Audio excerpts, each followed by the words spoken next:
Bem-vindos ao Da Capa à Contracapa. Hoje vamos fazer um programa à volta de uma efeméride. No dia 29 de maio, o calendário marca o centenário das observações do eclipse solar total de 1919. E não foi um eclipse qualquer, porque há precisamente 100 anos, as primeiras fotografias e observações desse eclipse solar confirmavam a teoria da relatividade de Albert Einstein. De resto, observadas no Brasil e na Ilha do Príncipe, exatamente no atual arquipélago de São Tomé e Príncipe. Observações que resultaram a confirmação de uma das previsões da teoria da relatividade geral de Einstein. Queremos saber mais sobre esta matéria de ordem científica e por isso convidamos para este programa Nelson Nunes, licenciado em Engenharia Física Tecnológica pelo Técnico, doutorado em Física. Em 98 foi membro de uma das equipas que nesse ano descobriram que o universo se encontra em expansão acelerada. Ele é investigador do Instituto de Astrofísica e Ciências do Espaço, professor da Faculdade de Ciências da Universidade de Lisboa e o diretor do Observatório do Lago Alqueva, em Monsaraz. Está connosco neste estúdio, em Lisboa, a partir do Reino Unido, da rádio da Universidade de Lancaster. Temos connosco David Sobral, astrofísico, professor de Astrofísica Extragaláctica nessa universidade. Entre outros trabalhos, em 2015, liderou a descoberta da galáxia CR7. Já vamos saber o que é a galáxia CR7, entre outros temas, dado que tem, sobretudo, dedicado o seu tempo ao conhecimento das galáxias, um doutorado pela Universidade de Edimburgo, que se junta também a este programa nos próximos 30 minutos.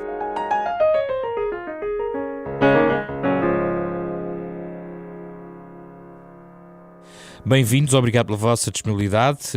David, a partir do Reino Unido, Nelson aqui comigo em estúdio, muito obrigado pela vossa presença no Da Capa à Contracapa. Bom, vamos começar pelas explicações mais simples. Nelson, este eclipse de há 100 anos, de facto, como sugeria, não é um eclipse qualquer, dá lugar a um conjunto de confirmações fundamentais para diversas ciências. O que é que nesta observação foi confirmado e como é que podemos explicar hoje em dia a relevância e a magnitude daquilo que foi confirmado há 100 anos? Foi a primeira prova da relatividade geral como teoria da gravitação. A primeira confirmação foi a explicação do periélio de Mercúrio, a precessão do periélio de Mercúrio, que era um problema que já existia há vários anos e que a teoria da relatividade geral explicava, mas uma previsão que depois foi comprovada, aconteceu finalmente em 1919 com o eclipse que foi observado então em Sobral e na Ilha do Príncipe.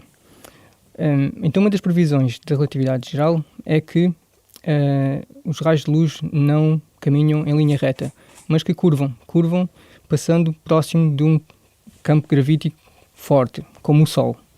E então o que se viu e o que os astrónomos fizeram nessa altura foi tirar várias chapas, ou seja, várias fotografias de uma zona do céu onde estava o Sol e compararam essas chapas com a mesma zona do céu quando o Sol não estava lá, portanto 6 meses antes ou 6 meses depois, durante a noite.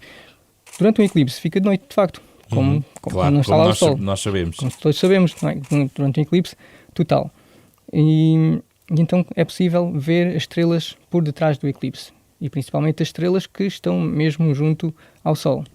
Comparando essas chapas com as chapas onde não está o Sol, verificou-se que as estrelas não estavam nas mesmas posições. As estrelas nas chapas onde está o Sol durante o eclipse estão mais afastadas do que estariam nas outras chapas.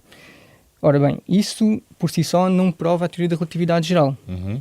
Porquê? Porque a gravidade de Newton já previa uma variação, uma deflexão dos raios de luz. Mas a teoria da relatividade geral prevê um efeito que é duplamente maior. E isso foi importantíssimo na confirmação da relatividade geral. Não era uma deflexão pequenina, era uma deflexão que era exatamente aquilo que era previsto pela relatividade geral de Einstein. Por Einstein. Exatamente. Ou seja, confirma em 1919 aquilo que Einstein previa, no fundo, uma das previsões. Exatamente. E já agora sublinhar que há aqui uma coincidência interessante que tem a ver com Portugal.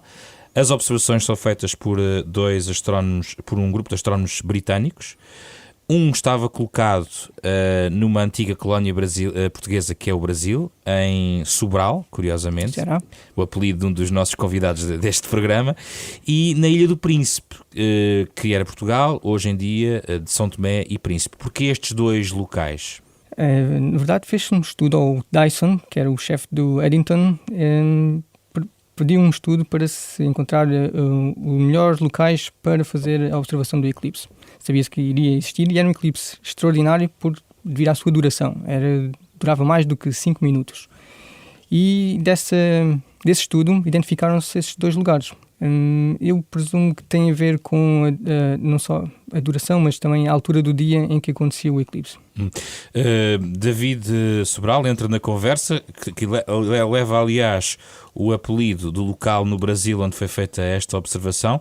Eu acho que há também uma imensa história um pouco que mostra como é que a ciência funciona na altura, porque estas duas equipas, na prática, não coincidiram bem em termos dos resultados que obtiveram. Na altura, talvez o Arthur Eddington tinha um papel muito preponderante e que foi capaz de convencer a comunidade científica, mas muitos anos depois, várias pessoas colocaram até em causa os próprios dados obtidos por Eddington, que eu acho que é muito interessante perceber que a ciência funciona mesmo assim e que é preciso outras equipas verificarem os dados e as medições. E acho que o que é interessante é que em Sobral as medições que foram feitas apontavam até para a relatividade geral não estar correta a primeira vez que foram feitas e apontavam para algo muito mais próximo da gravidade de Newton. E mesmo na altura, obviamente, os que fizeram as observações não confiaram muito porque sabiam que estavam ligeiramente fora de foco, eram muito difíceis e talvez muito menos confiáveis do que aquelas que foram feitas no Príncipe. Mas no Príncipe a fragilidade é que foram apenas 2 fotografias e baseadas apenas 5 estrelas. Portanto, talvez nos nossos padrões atuais dificilmente aceitaríamos isto como uma prova da gravitação na altura. Mas acho que mostra muito bem também a preponderância de quem fez a descoberta e o trabalho do Arthur Eddington enquanto comunicador de ciência e enquanto quase verdadeiro fã da relatividade a espalhá-la pelo mundo. Eddington esteve na Ilha do Príncipe, no território na altura sob a administração portuguesa. A outra equipa era liderada por Andrew Crommelin, que esteve em Sobral, no nordeste do Brasil. Hoje em dia teríamos, felizmente, muito mais equipas a fazer trabalhos independentes e seria, portanto, muito mais fácil obter várias fotos que seriam válidas para tudo isto. De qualquer maneira, eu acho que importa salientar que, muito mais recentemente, e quando estas observações foram postas em causa, análises mais modernas foram feitas em relação aos dados de Sobral e quando isso foi feito, as observações passaram a estar consistentes com aquelas que foram feitas no Príncipe.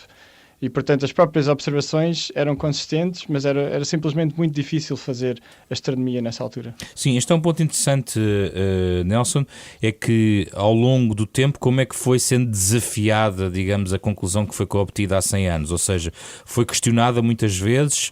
Quem fez a avaliação, quem fez a análise dos dados foi Dyson. Ele não era exatamente uma pessoa que apoiava tanto a relatividade geral como Eddington, e acho que foi uma escolha dele mesmo não apresentar em 6 de novembro os resultados do Sobral. E acho que conscientemente ele percebeu que havia ali mais trabalho a fazer e, ao contrário do que algumas pessoas disseram no futuro, estou a falar dos anos 70, ele quis ser cauteloso. Ele não esteve a esconder os resultados porque eles indicavam que era a relatividade, a gravitação de Newton que vingava, que era a teoria da gravitação. Pelo contrário, acho que ele achou que era preciso um bocadinho mais de estudo e realmente fez-se a confirmar, como o David estava a dizer, que os resultados eram concordantes com a experiência, com a observação da Ilha do Príncipe. Ao longo destes 100 anos, por várias vezes foi confirmada a teoria da relatividade geral de Einstein.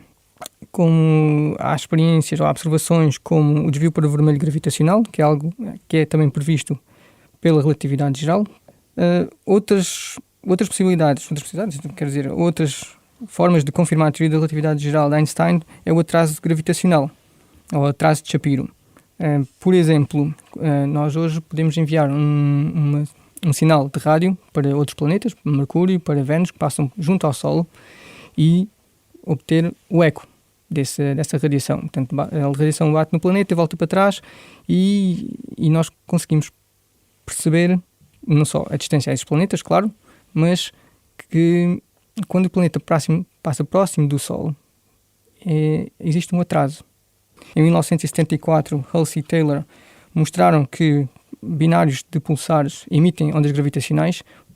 Dois pulsares, portanto, duas estrelas que rodam muito rapidamente em torno de si mesmas, elas emitem o que se chamam ondas gravitacionais. Portanto, o espaço-tempo oscila, tem perturbações e oscila, e essas oscilações propagam-se. E daí é formato que chamamos de onda, não é? Exatamente. Okay. Daí. Mais recentemente, agora em 2016, foi anunciado a detecção direta de ondas gravitacionais. Exato. David Sobral, feitas estas validações nestes 100 anos em relação a esta teoria, e nomeadamente agora este último ponto que estava aqui a ser recuperado, 2015-2016, coloca-se a questão da relevância, não só porque consolida a teoria de Einstein já vigente, mas também sobre as aplicações que tudo isto abre. Tudo isto poderá servir exatamente para quê em relação àquilo que já sabia? E eu coloco-lhe esta pergunta, David. Quer dizer, eu acho que existe uma espécie de duas maneiras de encarar essa pergunta.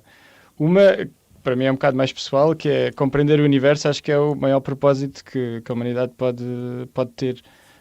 Mas por outro lado percebo a necessidade de uma aplicação mais direta, e eu acho que aí a relatividade tem sido também fantástica, porque toda a gente usa GPS, não é?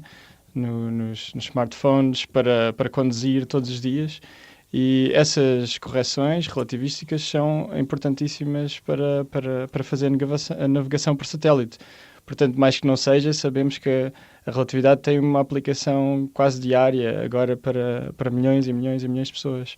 Tem a ver com o facto de, ainda que as diferenças sejam muito, muito pequenas, o tempo não passa da mesma maneira aqui na Terra e no espaço, ou se formos, por exemplo, para muito longe de uma massa. E, portanto, essas correções passam a ser importantes quando queremos ter uma precisão fantástica.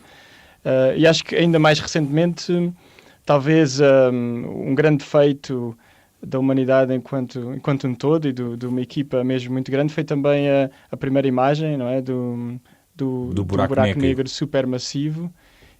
Quer dizer, não estamos mesmo a ver o buraco negro em si, porque isso é difícil, mas estamos a ver essencialmente o horizonte de acontecimentos, ou aquela zona em que se passarmos, mesmo a luz não consegue voltar. E acho que isso é um feito também absolutamente extraordinário. Sim, porque ao longo da nossa, digamos, educação científica fomos falando do buraco negro, mas pela primeira vez conseguimos, de certa maneira, ter algum tipo, David Sobral, de uma visualização possível, não?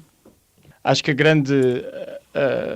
quase a grande conquista nos últimos 100 anos, há 100 anos, para confirmar ou para testar a teoria da relatividade geral, estávamos a fazer fotografias em placas, em que conseguíamos tirar no máximo 2, 3, e em que as medições eram extremamente desafiantes, e passados 100 anos estamos a utilizar telescópios, essencialmente antenas, que estão espalhadas por todo o planeta Terra, que trabalham em conjunto, e com algoritmos extremamente sofisticados fomos capazes de, essencialmente, fazer uma imagem desta última superfície até a luz não conseguir mais voltar. Sim, isso também remete, David, para a pressão para visualizar aquilo que é teórico, ou seja, parece que o conquistar uma visualização daquilo que estava descrito ou previsto é essencial nos tempos modernos, não é? Sim, sem dúvida. Acho que há uma pressão, parece uma pressão, não é? Acho que não é só, acho que pelo menos enquanto cientista, qualquer descoberta que eu faça ou que colegas meus façam, eu quero sempre ver os dados, ou quero sempre poder mexer, testar, ver se há alguma coisa que possa não fazer sentido. E acho que tirar uma imagem do buraco negro é uma prova direta de que existe da maneira como concebemos, e que permite depois começar a fazer medições e nos permite estudar muito para além de apenas dizer que os buracos negros existem mesmo. A que velocidade está a aumentar a capacidade tecnológica de observação e de trabalho sobre estas matérias? É algo que é uma aceleração que é previsível nos próximos anos? Sim, eu acho que sim. Isto é o efeito secundário da ciência. A ciência anda de mão em mão com a tecnologia. Ao procurar responder a várias questões relacionadas com a ciência fundamental, irá desenvolver a tecnologia. E, por outro lado, a tecnologia volta a alimentar a ciência. E estas coisas, como estava a dizer, andam de mão em mão e é natural que haja uma aceleração neste sentido. E é apenas uma questão do telescópio ser mais potente ou não, ou há outro tipo de instrumentos que estão a ser desenvolvidos? Há aqui várias coisas, sim. Sim, os telescópios são mais potentes, a informação pode ser mais rápida, guardar a informação passa a ser também maior. Vamos pensar um bocadinho em relação a este telescópio Horizon Telescope. Os dados não foram enviados via internet, tiveram de ser enviados via avião. É uma quantidade de dados tão grande que teve de ser mesmo assim. No futuro, por exemplo, ainda com o ALMA ou o MeerKAT ou o SKA, que são os telescópios, radiotelescópios que estão em construção, a forma de passar a informação vai ter de ser ainda muito mais rápida. Esses radiotelescópios são aumentos de escala muito grande face àquilo que já temos hoje em dia instalado? São, sem dúvida. Para além destes telescópios que estão a ser construídos na Terra, há o ir para o espaço. Portanto, o LISA é um telescópio que será construído com 1 milhão de quilómetros de braço, exatamente para este efeito de detectar ondas gravitacionais e assim chegamos mais longe na compreensão dos efeitos astrofísicos. David, o que quer acrescentar? Sendo professor de astrofísica extragaláctica, deve ter aqui algo ainda mais detalhado para nos trazer. Basicamente, os desafios são muito grandes. O Nelson estava a falar do Square Kilometer Array, porque, essencialmente, o volume de dados que vai ser produzido diariamente, se o telescópio já existisse, nós não seríamos capazes de lidar com ele, essencialmente. Estamos a falar de coisas que se vão aproximar quase do volume inteiro da internet em escalas de tempo muito pequenas. E, portanto, existem mesmo muitas pessoas espalhadas por todo o mundo a trabalhar não só no desenvolvimento de hardware e técnico para processar e para até pensar como é que vamos guardar uma quantidade de dados desta grandeza, mas também como é que vamos lidar com tudo isto. Essencialmente, uma grande área em crescimento na astrofísica é, por exemplo, machine learning, ou o termo de data science e deep learning. Essencialmente, utilizar cada vez mais software e máquinas para tentar procurar padrões em volumes de dados que são essencialmente inacessíveis, não só individualmente, mas até na lógica da ciência cidadã, do Galaxy Zoo, em que várias pessoas por todo o mundo, mesmo sem serem cientistas, podem ajudar os astrónomos a classificar galáxias, a encontrar planetas extrasolares ou a encontrar coisas que estão fora do contexto. Mas como é que podem ajudar, David? Explique lá, essencialmente, o cidadão quer saber agora. O cidadão pode ir a qualquer uma das, essencialmente, linhas do Zoo Universe, do Galaxy Zoo, e existem várias variantes. A plataforma começou como uma forma de classificar galáxias, essencialmente ver se tem um aspecto, se tem braços espirais, se aparecem apenas redondas, se são uma fusão de galáxias. Mas o cidadão tem capacidade para fazer essa observação? Capacidade tecnológica? Tem, exatamente por uma coisa muito peculiar, que é qualquer humano, mesmo ou apenas com um pouco de treino, consegue ter um desempenho muito, muito superior a qualquer máquina em algumas das tarefas, inclusivamente a identificar estas coisas peculiares em galáxias. E há um exemplo um bocado muito, muito peculiar que creio que é muito fácil encontrar na internet, em que as pessoas tentam treinar um algoritmo para encontrar uma espécie de cão e em que a máquina muito facilmente se engana a classificar cães e bolos com passas, porque as passas podem ter o aspecto de olhos e para uma máquina é exatamente a mesma coisa, e para qualquer humano é absolutamente imediato que uma coisa é um cão e outra coisa é um bolo. É enganar a máquina, passar. É muito fácil enganar a máquina neste sentido.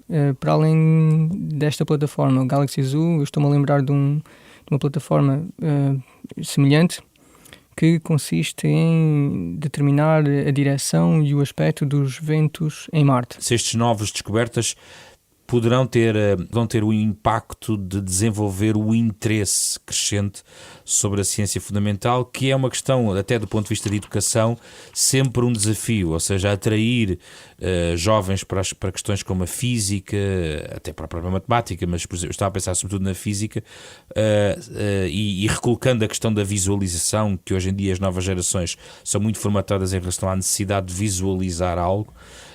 Se lhe parece que é decisivo para manter o interesse em algo que tem que ser mantido, que é o conhecimento fundamental da ciência. E há aqui dois aspectos que acho que vale a pena frisar. Um é que, sim, eu gostaria que mais investigadores estivessem a trabalhar comigo, por exemplo, ou que estivessem a trabalhar com David, ou seja, quem for, mais manpower, como se diz.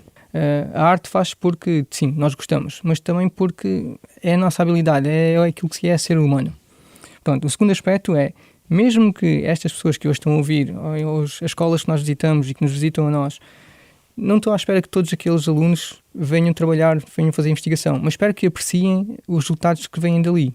No seu caso, em relação àquilo que tem trabalhado, gostava de destacar e que se explicasse muito rapidamente esta descoberta do universo em expansão acelerada. A descoberta da expansão acelerada do universo acaba por ser um subproduto da teoria da relatividade geral de Einstein. Como isso é feito? É olhando para a luz de estrelas que explodem no fim da sua vida, chamam-se supernovas.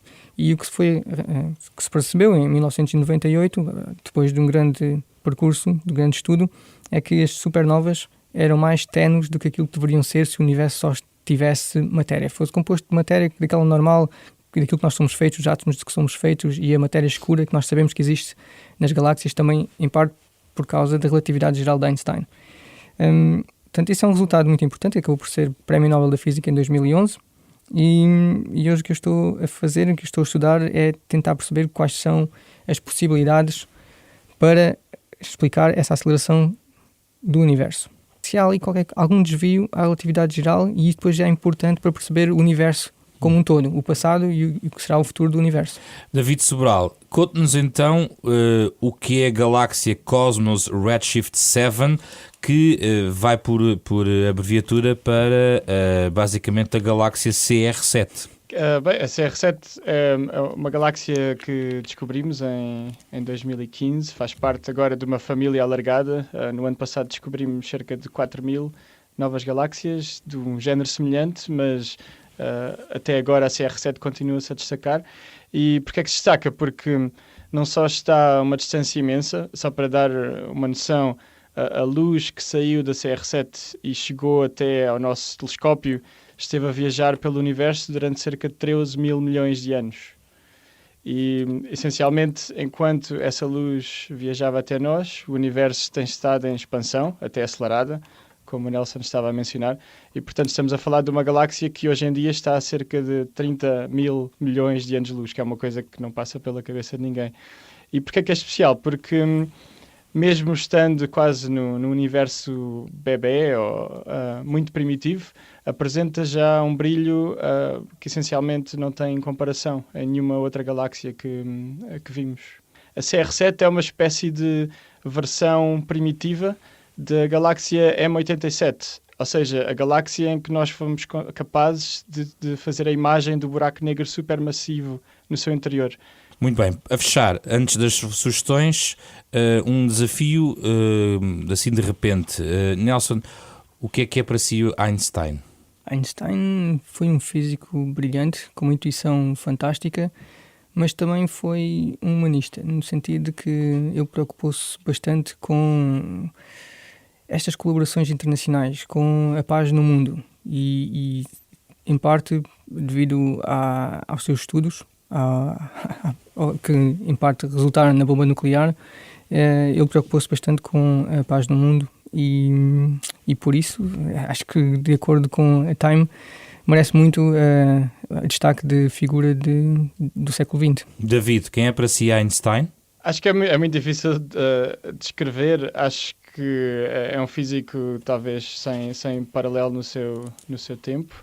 Mas acho que, ao mesmo tempo, é importante percebermos que teve um pouco alguma sorte do seu lado, sobretudo numa sociedade na altura, por ser branco, por ser homem, por ter sido, todas as suas teorias, o seu trabalho, terem sido muito facilmente suportados. Também porque a previsão e toda a matemática eram belas para quem as percebia.